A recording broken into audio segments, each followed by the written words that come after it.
Before we get into the video, could everyone please subscribe to my Endless Diary Tales channel? Thank you so much. At Grandma's birthday banquet, she asked me to choose a partner for an arranged marriage. I glanced at Ethan, who was dressed impeccably, exuding a cold and distant aura as if nothing could touch him. Then my gaze shifted to Noah, who was bickering with a little boy over a lollipop. I pointed at him. When I stepped into the banquet hall, the first person I saw was Ethan. He stood there tall and straight, his posture like an icy, untouchable mountain. My eyes couldn't help but be drawn to him in the crowd. Ethan noticed my gaze but turned his face away. His indifference exactly the same as it had been in my previous life. I turned away and walked to the farthest corner from him. I didn't want to linger, fearing I would drown in the flood of painful memories from the past. May the birthday star live as long as the eastern sea and as enduring as the southern mountains. Amid the cheers, Grandma was wheeled out of her room on the first floor. Mason pushed through the crowd searching for me. When he spotted me, he called me over. I walked to her side and knelt down next to her wheelchair. All the kids from the Bennett family around your age are here. See if there's anyone you like, she said, gesturing toward Ethan and Noah. I glanced at Ethan again, his cold and imposing demeanor making him seem unapproachable. Then I turned to Noah, who was still squabbling with the little boy over a lollipop. I pointed at him. In my previous life I had chosen Ethan, but even up until the day I died, I never earned his love. He thought I had forced him into the marriage. He treated me colder than he treated his employees. I naively believed that with time I could melt his icy heart. Instead, he flaunted another woman in front of me, bringing her home to provoke me. When I demanded a divorce, he refused. Even in death, he bound us together, tormenting each other to the bitter end. Now that I had a second chance, I refused to live that kind of life again. When I pointed at Noah, the room fell silent with shock. Ethan abruptly raised his head to look at me. Earlier, when I turned to make my choice, his eyes had been closed. How could he have noticed? Someone in the crowd tried to speak but was hushed. The old ladies here, don't say anything. The shock was understandable. By this point in time, I had been pursuing Ethan for half a year. I delivered meals to his office 3 times a day without fail. On weekends and holidays, I went to his company to wait for him. My persistence had made me a well-known fangirl of his, but Ethan had never once agreed to eat a meal with me, let alone go on a date. Many in both the Carter and Bennett families knew about my unrequited feelings for Ethan but had kept it from Grandma.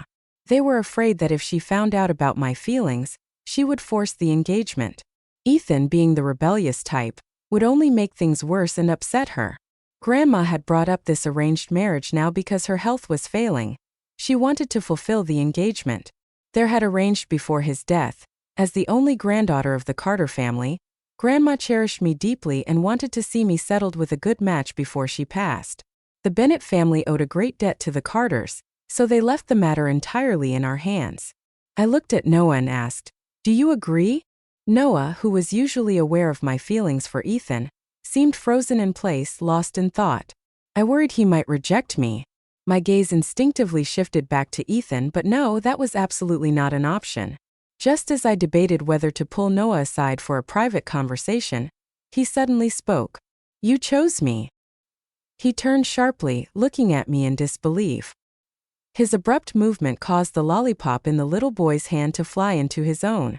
The boy immediately burst into tears, but Noah quickly clamped a hand over his mouth, his posture awkward and undignified. A derisive laugh echoed across the hall.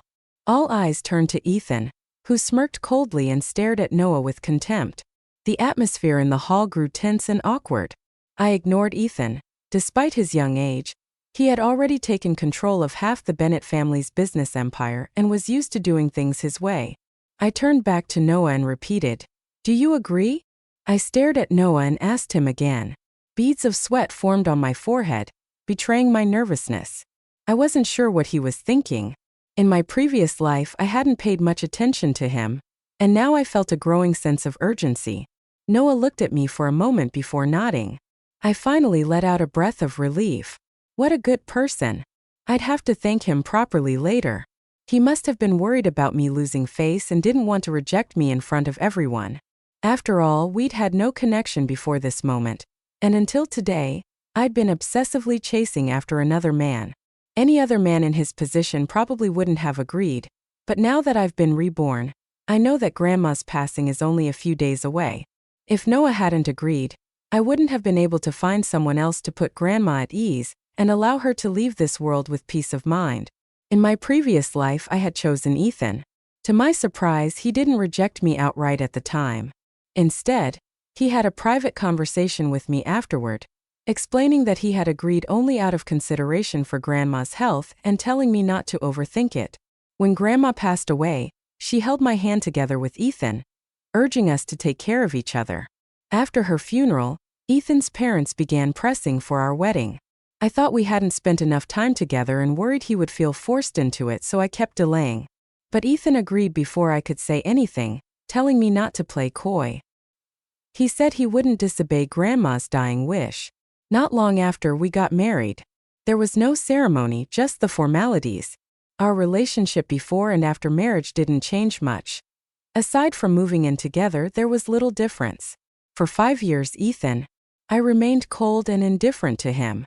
Other than a few social events I had to attend with him, he rarely spoke to me. One night, I worked late and a colleague offered me a ride home since it was on his way. He happened to see us when he got home. Perhaps it triggered his possessiveness, but he rushed over and punched my colleague. That night, we had a huge argument, the first real fight since I had met him. After that, he stopped coming home regularly, angry and hurt. I didn't try to patch things up. We were locked in a cold war until the day he brought another woman home, holding her close as if to flaunt her in front of me. That was the final straw. I wanted a divorce, but he refused. We remained trapped in a cycle of mutual torment until the day I died. All right. Grandma's cheerful laughter pulled me out of my thoughts. It was the first time I'd seen her so happy since she had fallen ill and become bedridden 6 months ago. She held my hand, giving me a few words of advice before chatting with some of her old friends. When fatigue overtook her, she had the attendants wheel her back to her room. Left to myself, I scanned the room until I spotted Noah. I walked over and pulled him aside. "Thank you for helping me. Don't feel pressured. Once Grandma has passed peacefully, we can." I began, but Noah suddenly raised his hand to stop me. "Don't move. Stay here and wait for me," he said. Then he ran off toward the Bennett estate next door. Less than 5 minutes later, he was back carrying a box. Opening it, he pulled out a stack of certificates. I majored in computer science in college. These are my competition awards from back then. I'll admit I've always been a bit laid back, but I'm not dumb. I can code and develop programs. I won't be aimless or starve just because my family doesn't help me out. As he spoke, he pulled out a property deed, 2 car keys, and a bank card. This is what I earned from developing games with friends. The apartment is a 2-bedroom unit in the city center. Nothing fancy, but the location's good. As for the cars, there are 2 of them.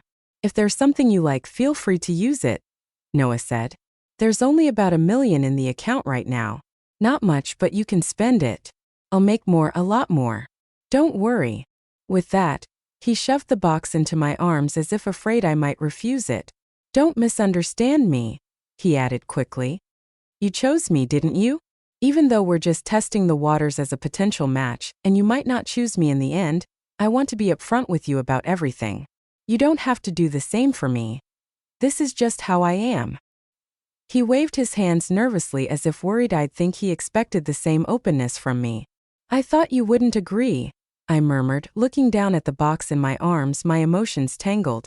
I'm happy to, Noah replied, looking directly at me, his tone serious and deliberate. You chose me, that makes me happy. So you don't need to feel guilty or thank me, and you definitely don't need to end things after your grandmother passes. I lifted my eyes to meet his gaze. We held eye contact for a moment before suddenly he bolted. Noah! I called after him. Holding the box, he waved a hand without turning back. I'm not good at making girls happy. Take it. If you decide later you don't want to be with me, we'll deal with it then. And then in a flash he disappeared through the door. I couldn't help but marvel at him. He was too well raised, offering everything he had just for an experimental match. Didn't he worry about being cheated out of his entire savings? The weight of the box in my arms felt overwhelming as I stared down at it, trying to decide what to do. A shadow loomed over me. I looked up and found myself face to face with Ethan. His mocking gaze pinned me in place. Playing hard to get? Does it feel fun? I blinked, momentarily stunned, before realizing what he meant. You think you picked Noah as a marriage match just to get my attention, don't you? Ethan sneered, his lips curving into a sarcastic smile. Last night, you braved the rain to bring me dinner, left a note with Ted reminding him to take care of me, and handed him an umbrella and cold medicine just in case. And now this morning you suddenly chose someone else. Aside from trying to get back at me for shutting you out of my office last night, what other reason could you have? You realize that constant effort doesn't get my attention, so now you're trying reverse psychology. His sharp words hit me like a cold slap, and for a moment, the memories from my past life surged back. Back then, I had been utterly infatuated with Ethan, chasing him to the point of throwing away my dignity. No matter how coldly he treated me in front of others, I clung to the hope that he would one day reciprocate my feelings. It was no wonder he found it unbelievable that I'd suddenly chosen Noah, but I never expected his reaction to be this intense. You don't even like me. Shouldn't you be happy that I've stopped bothering you? I asked, looking straight at him. For a brief second, Ethan hesitated, his gaze faltering, but then he looked back at me, his expression cold once more. Don't flatter yourself, he snapped. Do you think I'm the slightest bit agitated because I like you? Stop being delusional. I just can't stand the thought of losing to someone like Noah. A wife from that kind of family, he added, his voice dripping with disdain. His words didn't surprise me. Ethan and Noah were both from the Bennett family, but Ethan was the eldest grandson of the main branch. His parents held esteemed positions in both politics and business, commanding respect wherever they went. In contrast, Noah's father stayed out of family affairs, choosing to be a professor at a prestigious university, while his mother was an actress, a profession looked down upon in elite circles. From a young age, Ethan had shown exceptional talent, his photographic memory and sharp intellect making him the pride of the family. Noah, however, had to work much harder to achieve even a fraction of Ethan's success. To make matters worse, he had abandoned the family business path, choosing instead to pursue programming and game development. His rebellious choice had angered the family elders, who eventually gave up on him entirely. They excluded him from family business activities and events, leaving him to fend for himself. The box in my arms grew heavier, my hands beginning to ache as I pieced together the situation. Ethan's disdainful words rang in my ears, and the weight of his judgment pressed down on me even more. I didn't want to keep entangling myself with Ethan any longer. Since things had already come to this point, it was time to lay everything out clearly. I stared at him. Ethan, I don't like you anymore. My choice to not pick you and to choose Noah today has nothing to do with you. You can rest assured you don't like me and you hate Noah. Perfect. From now on, we can go our separate ways and have nothing to do with each other. With that, I turned and walked toward the door, but suddenly Ethan grabbed my wrist. What are you doing? I snapped, twisting my wrist, trying to pull away, but his grip was unyielding. You say you don't like me anymore? He asked, his voice cold. Under the dim light, Ethan's eyes were dark, like a bottomless frozen abyss. Let go of me, I demanded, glaring at him, my words firm and deliberate. Instead of loosening his grip, he held on tighter. I don't believe you, he said icily. I was momentarily stunned, the memory rushing back. Once I had a necklace I didn't want anymore, so I carelessly tossed it into a pond. That night I came down with a fever. A rumor spread that the necklace had been a gift from a family member, and my illness was a result of losing something so sentimental. In the dead of winter, Ethan had jumped into the freezing water to retrieve it for me. He ended up with a high fever for 3 days, teetering on the edge of life and death. You were someone willing to risk your life for me, Ethan continued, his voice low and intense. How could you just suddenly stop liking me without warning? So he had known about the necklace all along. I had made sure to keep it a secret, worried he would feel burdened if he knew, yet he had known everything. A bitter laugh rose in my heart. How ridiculous I had been in my past life, giving my whole heart to someone who knew but never cared. To him, our marriage had always been forced, something I coerced him into. He resented me for it, and his coldness, his silent neglect lasted a lifetime. The love I gave with all my heart must have seemed utterly insignificant to him. Let go, I repeated, but Ethan's grip only tightened. The pain became unbearable, and I couldn't hold back a cry. Finally, his grip loosened slightly, and I took the chance to wrench free and rush inside. I slammed the door shut, separating him from me. Once inside, I quickly headed up the stairs to the third floor and into my bedroom, ensuring no one saw the expression on my face. The moment I shut the door behind me, my strength gave out, and I slid down to the floor. Past life, the end of it all, I couldn't help but harbor resentment. Ethan had always had a choice: not to marry me, not to accept me as his arranged partner, not even after Grandma's passing. Yet he did marry me and then blamed me for everything, dragging us both into a lifetime of misery. His initial decision was made for Grandma's sake and later out of obligation to her final wish.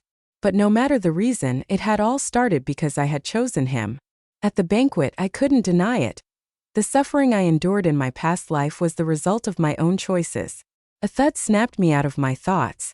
The box Noah had given me tipped over, spilling the bank card, property deed, and car keys onto the floor. It was a stark reminder that those were events from another life. I patted my face lightly, trying to pull myself together. This life would be different. I wouldn't make the same mistakes. The next morning, I was jolted awake by one of Grandma's attendants urging me to wash up and come downstairs. I thought Grandma needed me for something urgent, but when I reached the living room, I saw Noah waiting there. He had swapped the casual t-shirt he wore to last night's banquet for a sleek black suit. It made him look far more formal. "Good morning. Where's Grandma?" he asked. I greeted Noah with a nod and glanced around, but I didn't see Grandma anywhere. "She asked Mrs. Jang to take her to the back garden for some fresh air," Noah explained, his face slightly flushed. "She also said she wants us to move in together," he added, lowering his head as his ears turned red, as if they might start bleeding from embarrassment. When Noah mentioned this, it reminded me of my previous life. After I chose Ethan as my marriage partner, Grandma gave us a house the very next day, insisting that we move in together to build our relationship. "Do you not want to?" I asked, seeing how flustered Noah looked. "No." Noah immediately lifted his head, blurting out, "I'm willing." His gaze met mine for a brief moment before his face turned crimson. He quickly looked away, avoiding eye contact. His shy and innocent reaction to relationships made me feel a pang of guilt. After experiencing the pain of a failed marriage in my previous life, I had no expectations for love in this one. To me, this arrangement was merely to give Grandma peace of mind. But for Noah, he was dragged into this arrangement because of my choice. If he had no feelings for me or didn't hold any hopes for this relationship, it would have been easier for me. While Noah and I were chatting, my luggage had already been packed by the house staff. At some point, Mrs. Jang had returned from the garden and handed me a set of keys. "The old lady has already transferred ownership of the house to your name," she said. "It's the closest and best one near your workplace." In my previous life, I had been thrilled at the opportunity to live with Ethan and accepted Grandma's arrangement without hesitation. But now, knowing Grandma only had a few days left, I just wanted to. Mrs. Jang seemed to notice my hesitation. She placed a hand on my arm and said, "The old lady just asked for water again. She's not in great shape and doesn't want you to see her like this. She's lived a full life, seen everything, and has no regrets. After your grandfather passed, she felt life had lost its meaning. But when your parents had their accident and you were still so young, she pushed through with the company, also losing a pillow. She carried the weight all these years. As long as you're happy, she'll leave this world without regrets." I knew that everyone had already noticed how frail Grandma was. She spent more than half her day asleep now, and there was no telling when she might not wake up again. That's why she had left the hospital and returned to the family home, wanting to spend her final days there. I nodded silently, the heaviness in my heart growing. The driver eventually dropped Noah and me off at the house. Grandma had arranged the cool autumn breeze that brushed past us, carrying the familiar scent of osmanthus blossoms, pulling me out of my thoughts. Noah stepped out first, then walked around to open my door. I looked up at the house, a place so familiar it felt like it was etched into my bones. But as I prepared to step out, my foot felt as if it were weighed down by 1,000 pounds.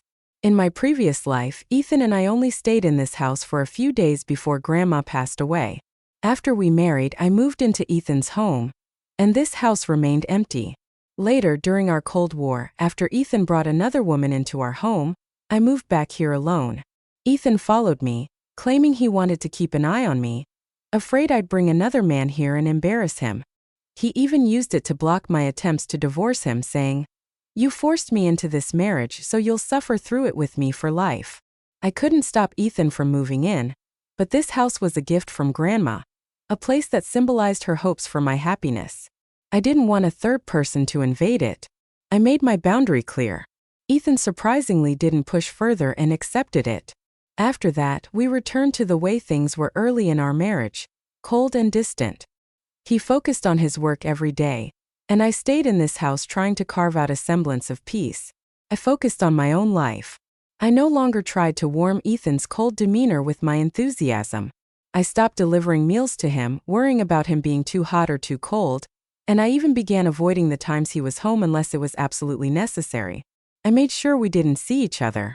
That was how we lived for 2 years.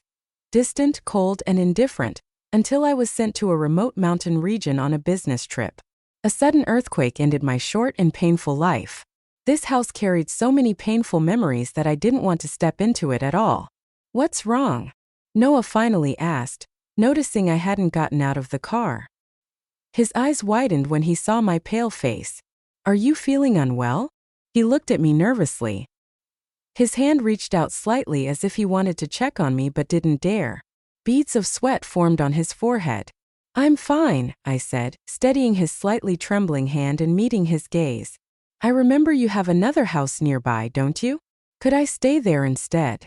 The moment those words left my mouth, I regretted them.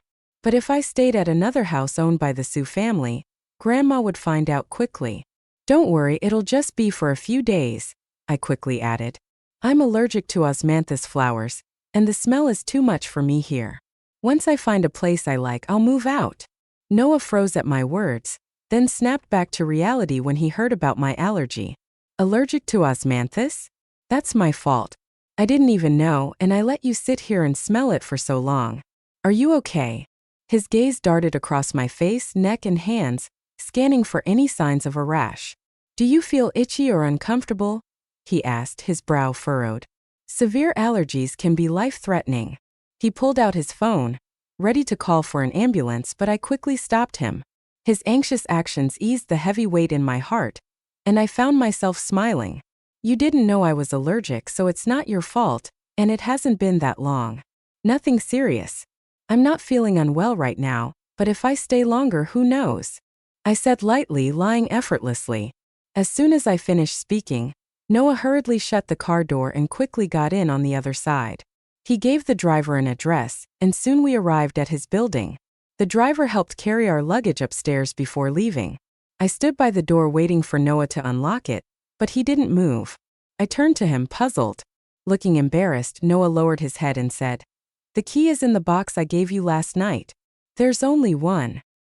He raised his hand slightly as if to emphasize this point. "Just one key? You gave it to me?" I asked, surprised. "I was too excited and didn't think it through," he admitted sheepishly. "I live alone, so I never made a spare." Looking at his awkward demeanor, I couldn't help but tease him. "What if I hadn't come here today? How would you get into your own house without the key?" "If I gave the key to you, it's yours now," Noah replied seriously.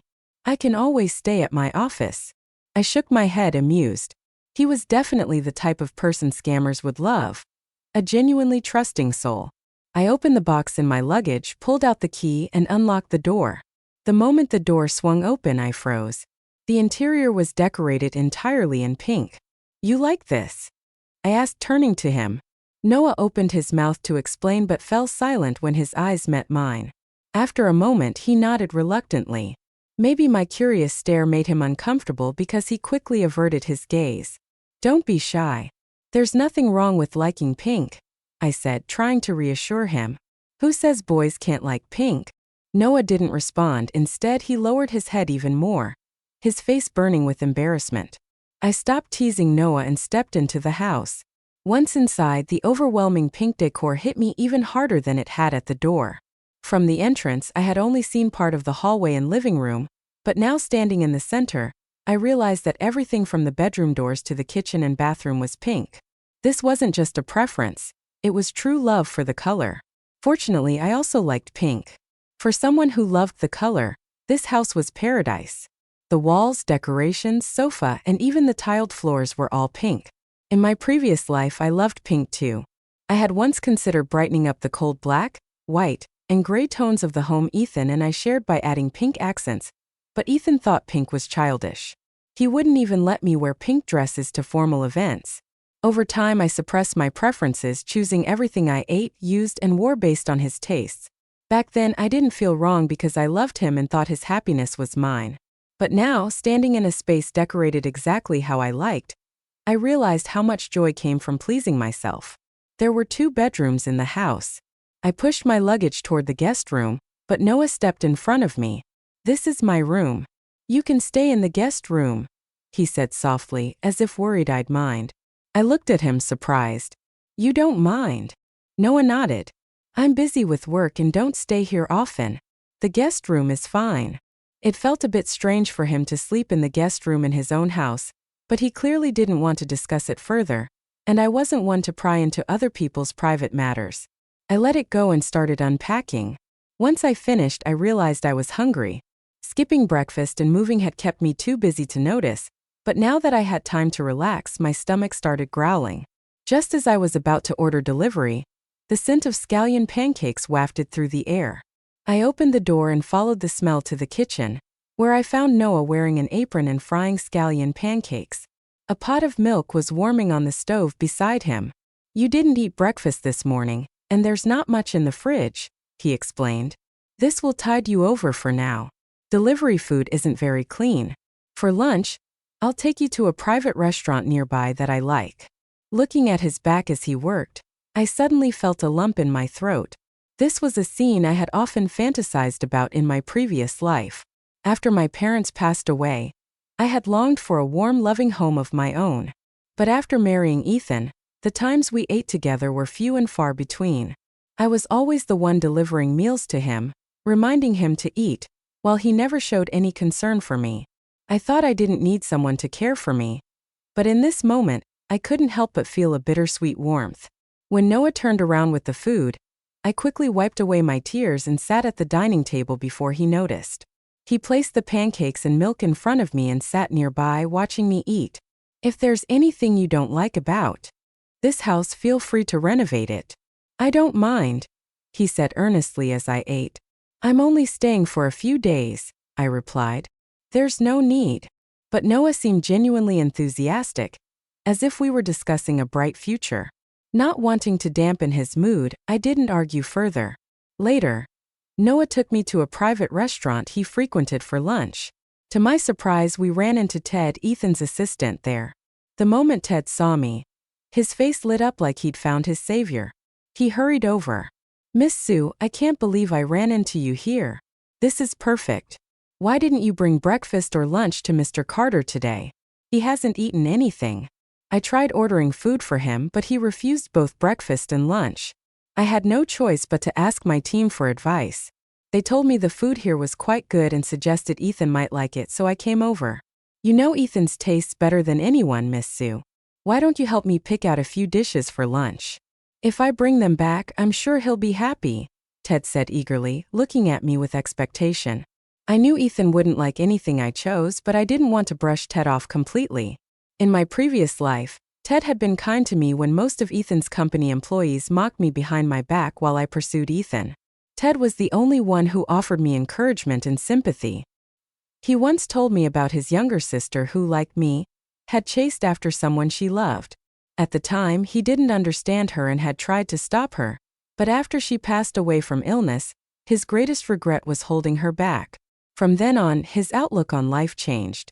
"If you want something in this short life, go after it," he said. "Life is only about 30,000 days long. Why not live true to your heart?"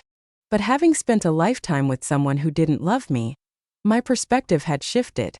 Some things simply weren't meant to be. Forcing them only brought harm to everyone involved. "Miss Sue, you're not like that. Ethan ate every meal you sent him. Even though he never let you in, he never threw anything away. If you just keep trying, you might succeed, Ted encouraged me, unaware of the changes in my life. He didn't know I had already chosen someone else as my arranged partner, and thought I had simply grown disheartened. That won't be necessary, I replied, pulling Noah with me toward a private room nearby.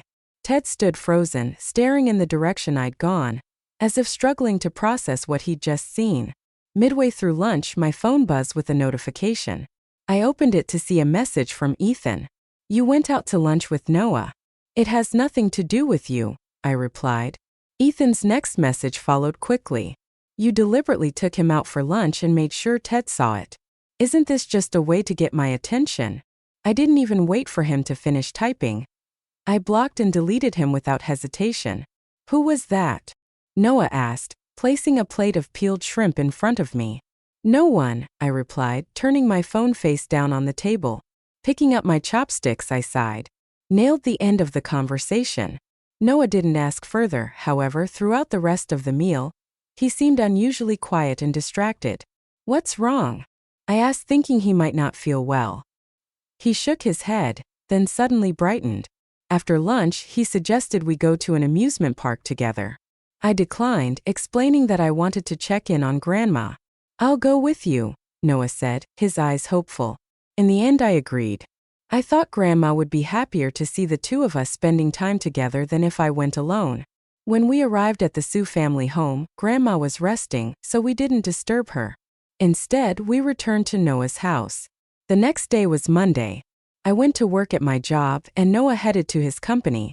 Unlike Noah, I had no interest in the complexities of the business world and hadn't joined the family company after finishing graduate school. I took a job at a research institute. It was a steady 9-to-5 position with standard holidays. The workload wasn't heavy, my boss was kind, and my colleagues were easy to get along with. When it came to work, both in my past life and now, I found satisfaction in its simplicity. I was content with my life and never felt wronged in any way. The days passed as uneventfully as they had in my previous life, except that the home I returned to was now Noah's, and the person I interacted with daily had changed from Ethan to Noah.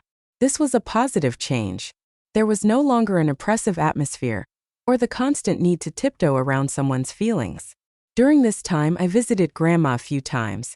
Noah seemed to sense the importance of these visits and always accompanied me. Thursday came quickly. It was the day Grandma would pass away. That afternoon, I received a tearful call from Mrs. Zhang, telling me that Grandma didn't have much time left and wanted to see Noah and me one last time. I immediately called Noah to let him know. He told me not to worry and came to pick me up. Together, we rushed to the family home and to Grandma's bedside.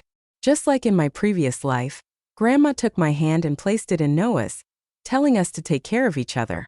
Under her hopeful gaze, I nodded firmly and tightened my grip on Noah's hand.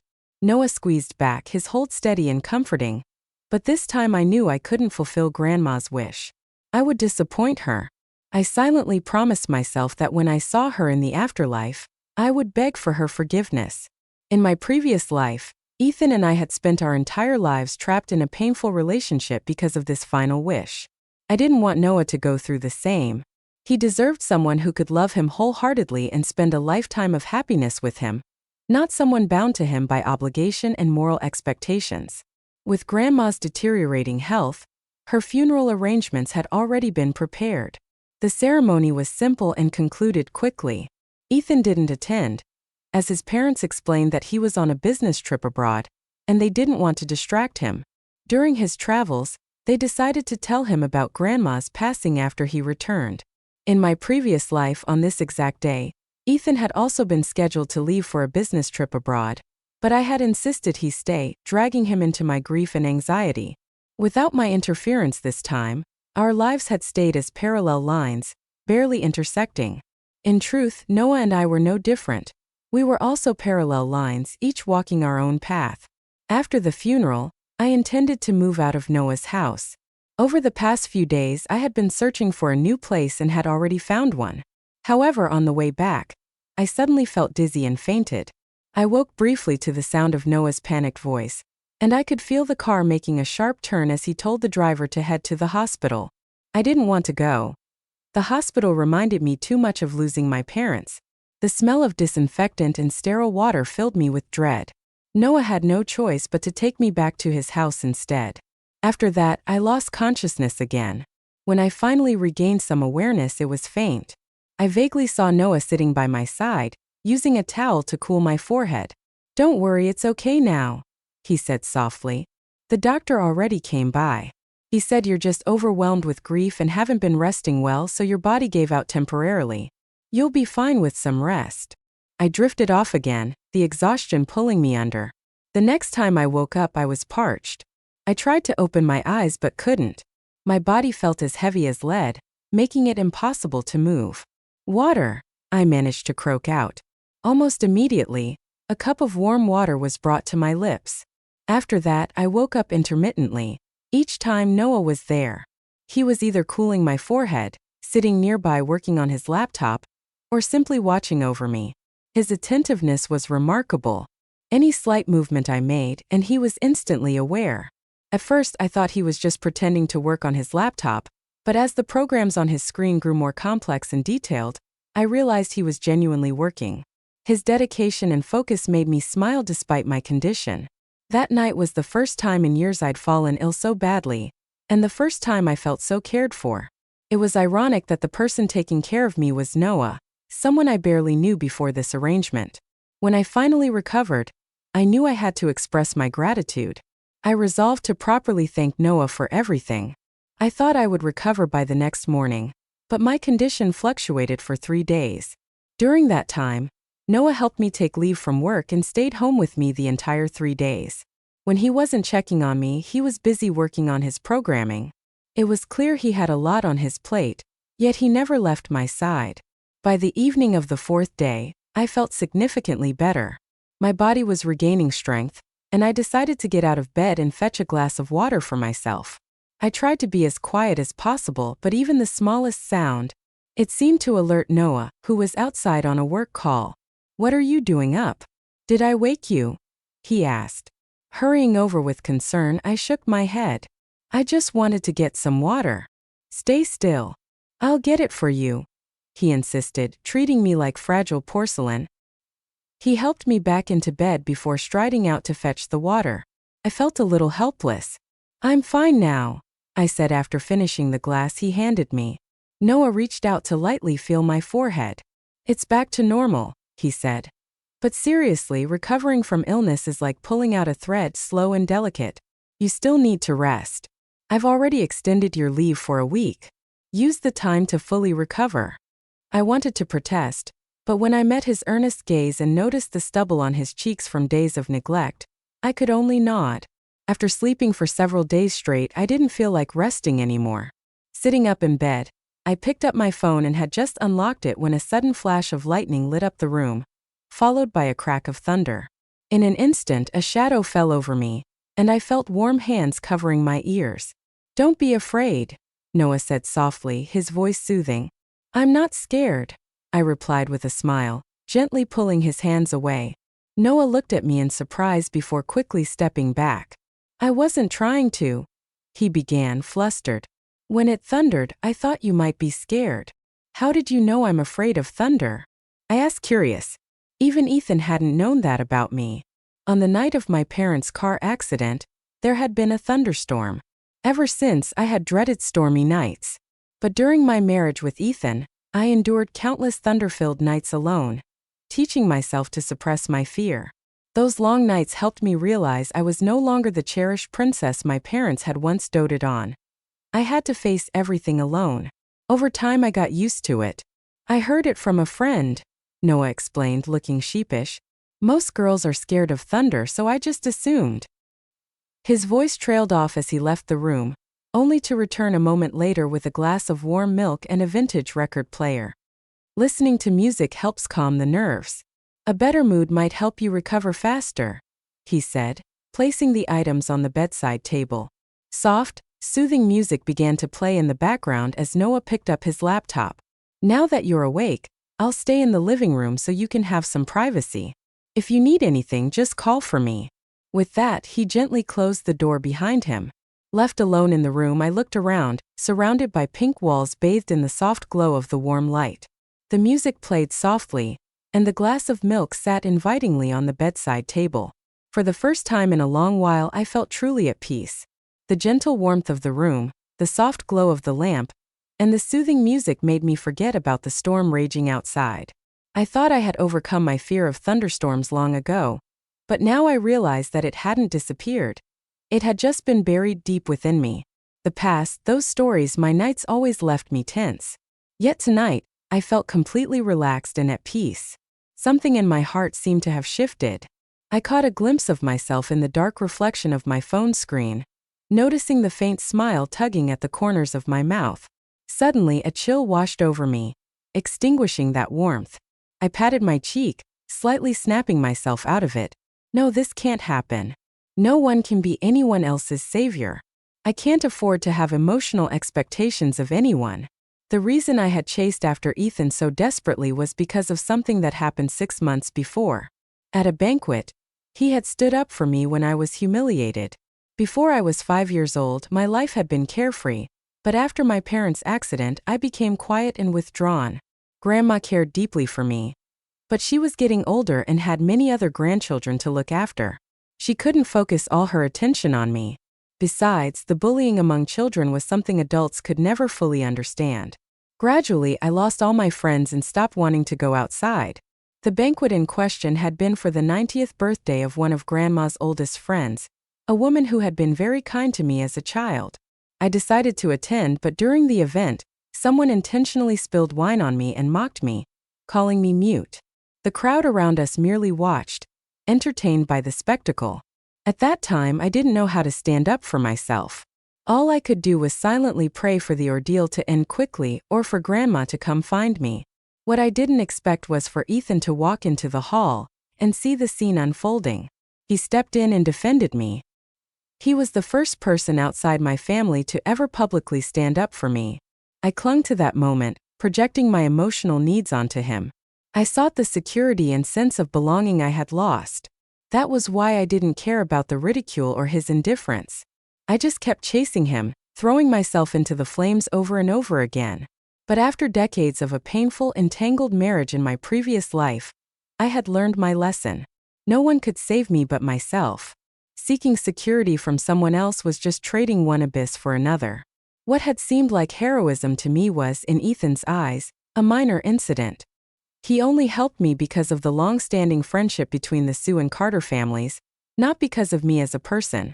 I should be grateful for his kindness, but I shouldn't have placed my emotional dependency on him. The same applied to Noah. He was kind to me now because I was his arranged partner. If it were someone else, he would treat her just as well. Without expectations, there would be no disappointment or pain. I already had my own way of living in this world, one that protected me from getting hurt. There was no need to gamble on an uncertain future. When I recovered, I told Noah I planned to move out. He stayed silent for a long time before replying with a single word. Okay. I moved into a new apartment closer to my workplace. I had inherited plenty from my parents and Grandma, so instead of renting, I bought a place. That way I could decorate it however I wanted.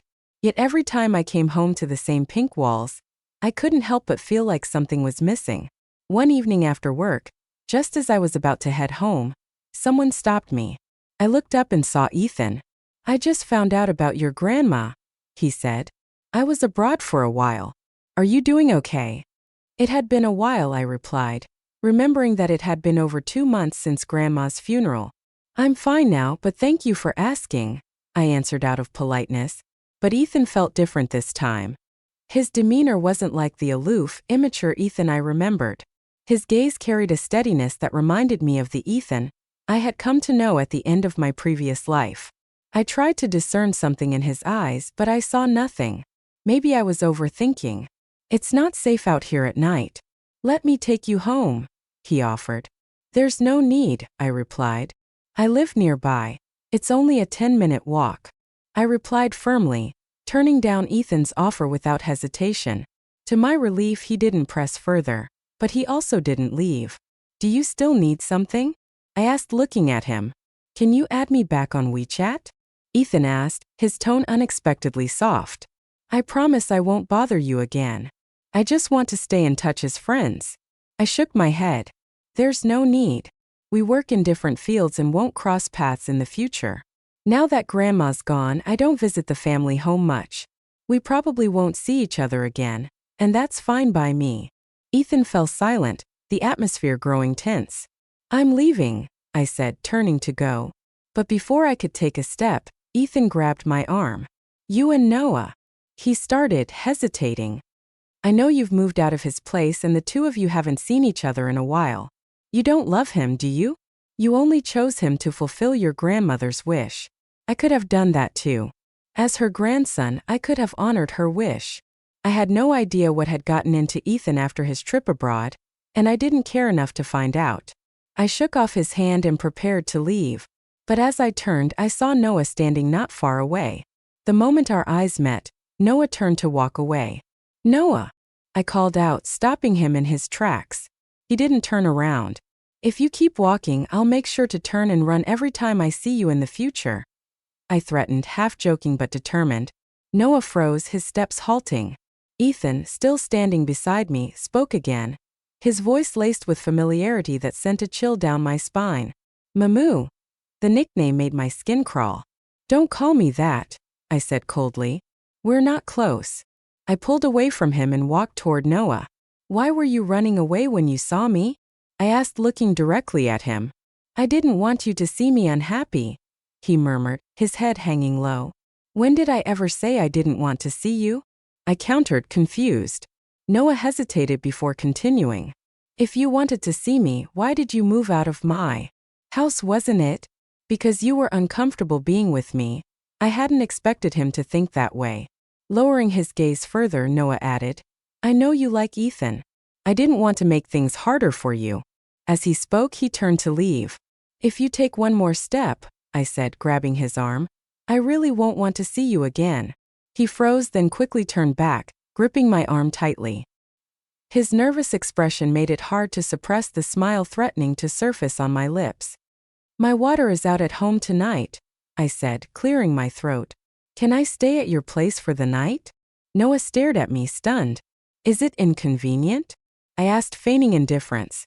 No, it's not inconvenient at all," he replied hastily, pulling me along toward his house.